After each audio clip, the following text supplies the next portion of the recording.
what's up? It's Kit. Time for another video. Today, we're going to be talking about something interesting. Well, for a lot of people, at least, that are into making their own assist hook. So, I am going to be making an assist hook, and it's not going to be bound.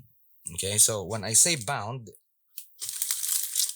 it's basically like this. This thing's attached. So, normally, what we do is take the cord, put it around the eye, and then we bind it. And it's the same with spade head hooks. There's always a binding, but there is a way to do this without binding, and this is just one of the ways. I'm gonna show you how it's done, and I'm sure a lot of people have done this before. It's just that they kind of don't want to share for some reason. Maybe quite a few are thinking that they'll get ridiculed, but I have been using this for a while. There are times when I'm on the boat, I have my cord, I have some hooks, and I usually do that because at times, especially when you have new jigs on board, you don't know which lengths are suited for the jig. So you kind of have to do things on the fly. And this is one of those things that I do. And I'm going to share it with you. I have two hooks here. This is the VMC 7264, and this is the owner JF25. So this one's for slow jigging, this one's for fast jigging. The cord we'll be using for this would be the black one, and then we'll be using the blue one here for the fast. I could use the black one, which is I also have that size, but it's nice to color code things so that you'll know exactly which one's which. Okay, so that's for this, that, and we'll do that later. Now, these are diamond files, and I encourage you to actually have one of these at least in your tackle box, so that when you're fishing, or before, even when you're making these, you just sharpen them so you don't have to worry about the sharpness. And hooks, sometimes out of the box, they could be quite sharp, but these diamond files just make short work of this, and it keeps things super sharp, and you'd know that they're very sharp. You don't have to really second guess. A few dabs and it's super sharp. All right, so now a note about cords, and this is especially true for hooks that have spade heads. The diameter of the line that you use should be half of the wire on the hook, because if it's too big or close to the diameter, what would happen is that the knot here would actually slip. If you're using a hook with an eye, then it's kind of easier. Okay, now for this, very straightforward, and you need a loop tool, and all this does is help you form that knot so that it's clean. I put a split ring, or I attach this, loop this over a split ring so that it's just kind of easier to pull. All right, so all it is a nail knot here, and it is a 4-turn nail knot. And what I do is I just leave it there. Okay, 1, 2, 3, 4. So it's gonna be, this should be loose, shouldn't be tight, so that it's easier for you. And I like snagging the tip like that, so it's kind of easier to actually pull it.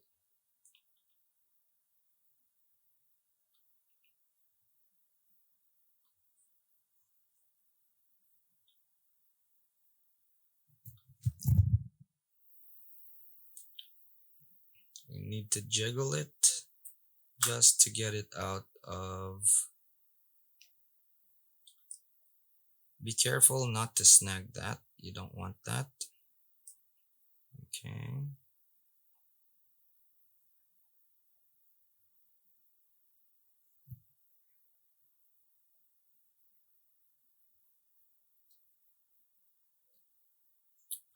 There we go. Now, one of the things you need for this is actually 2 good pairs of pliers. This is what I use. Actually, a cheap pair, but it's flat. Take one end right there. Take this end here, or you could use one of these. This is a puller that I've made. Okay, and then you just tighten. Okay, now once you've tightened that, what you want is to grab this with another pair of pliers. Then you tighten. Okay, and that's your knot. Insert this here. That won't go anywhere. All you have to do then is trim the tag. This is, by the way, for a fast jig. As you can see, this cord is thinner because this wire is thicker. So thinner wire, thinner cord. Now for this, we'll just burn the end.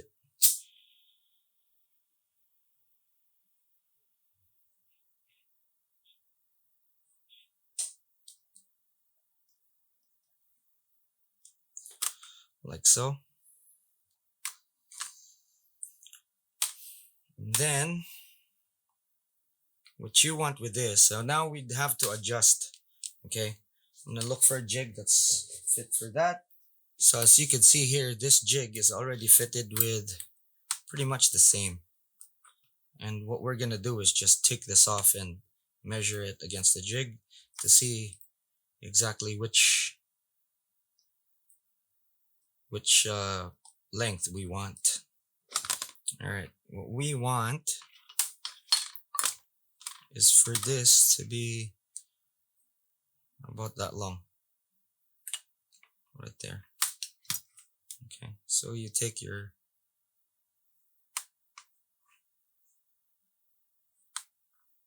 okay, so fold it opposite the jig, the point of the hook.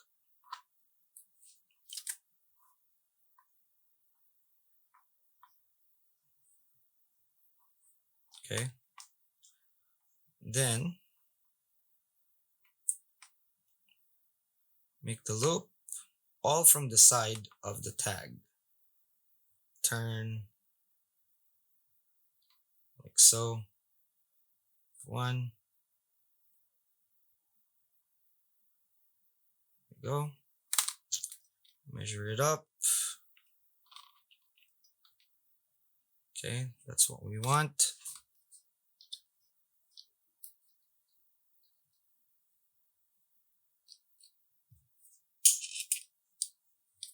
Okay, we're gonna tighten that up.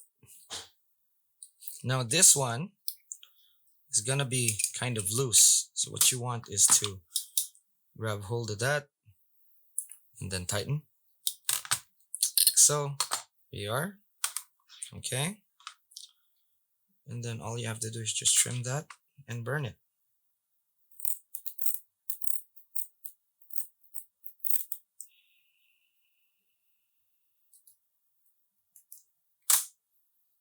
There we go. So as you can see, looks real good and clean. Now let's do the same for a slow jig. And this is a bit delicate, and I'm pretty sure that a lot of people would be a bit more intimidated with this because this has an eye that it could snag on, while this one doesn't. If you do it right, there is nothing to be scared of. All right, so just so things don't get unraveled, I usually start by burning, for at least for this one. All right, now again, just as a reminder, you can see that this is roughly half of the diameter of the wire. If you go higher than this, what's going to happen is that will, the knot will form, and there's a chance that the knot would actually slip and go over the spade head, which is something you don't want. All right, again, what we're going to do is, and before that, actually, let's look for a jig to measure this up with. Let's say we do this. All right. So what we want is for this to be around here. You don't need a long tag end for this part here. This is the most critical bit. So you make your adjustments on the solid ring side. So loop again, just put it there, like so, facing the point. And then loosely do 4 turns.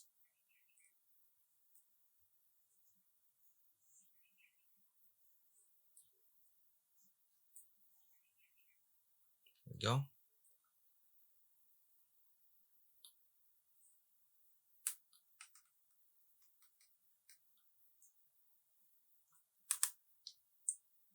What we want to do is make that short.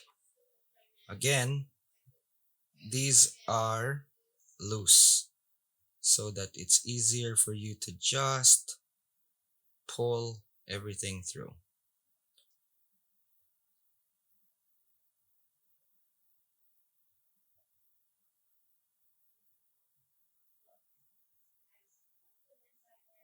There we go.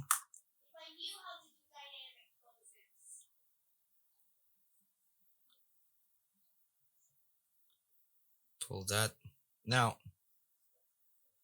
you'll form the knot like so and not tighten it yet. Okay, just form the knot. And then this is the most important bit. Pull that tight like so, and it looks like that. Measure it against your jig.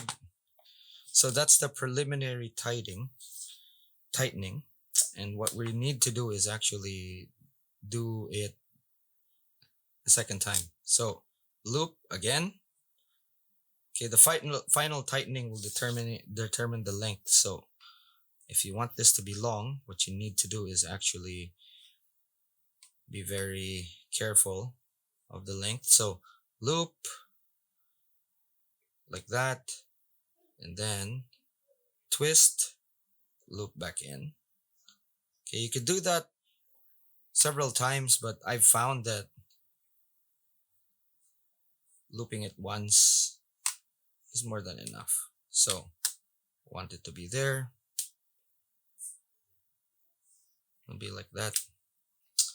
So it'll be longer once you've tightened it. Now, for this, again, you can tighten this side first, okay, like that. But what would happen is you'll end up with a shorter length. So what you want to do is tighten that first, like so.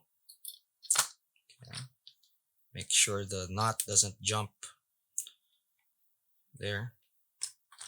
And then tighten this side. Okay, I had to go off camera for that, but I've tightened this side. Now I have to tighten this side. So before you tighten it with the hook there, you have to tighten this knot, and you have to be very careful with this. So I have to do this off camera, but I'll show you exactly how the knot tightens after. All right, as you can see there, that's very compressed. And what's gonna happen is it's gonna jam on that side right there. And once you hit that side, you need to tighten it again, just to make sure that it stays put. Like, be very careful when you're tightening this, because accidents could happen. Okay, so you have that. Now Let us trim this. As you can see here, it's very tight and it's not climbing up the shoulder, and that's what you want. Super compressed knot.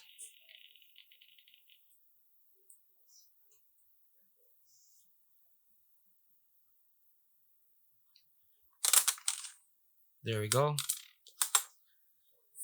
Now let's zoom in so that you can see exactly how compressed this knot is, okay?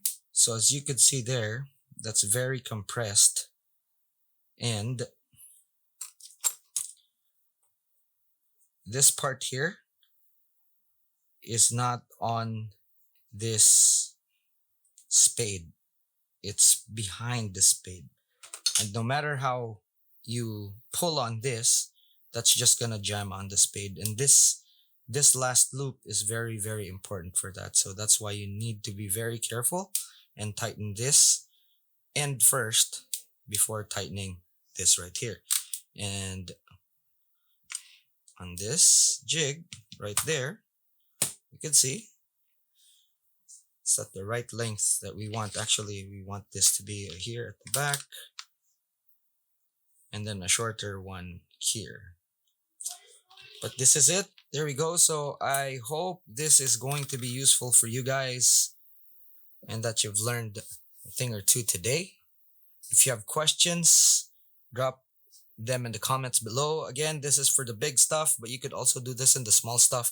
I've actually posted video or pictures of this on Instagram, and you can see how small that is for my micro, and it works. This is 100-pound test braided fishing line that I used here, and the method is the same. You could use it for big jigs, small jigs, hooks with eyes, spade heads. That's it. All right. All right, guys. Thank you so much for watching. Again, hope you learned something useful. If you haven't yet, please consider subscribing. And if you haven't given this a thumbs up, please do so now. All right. I'll see you in the next one. Class dismissed.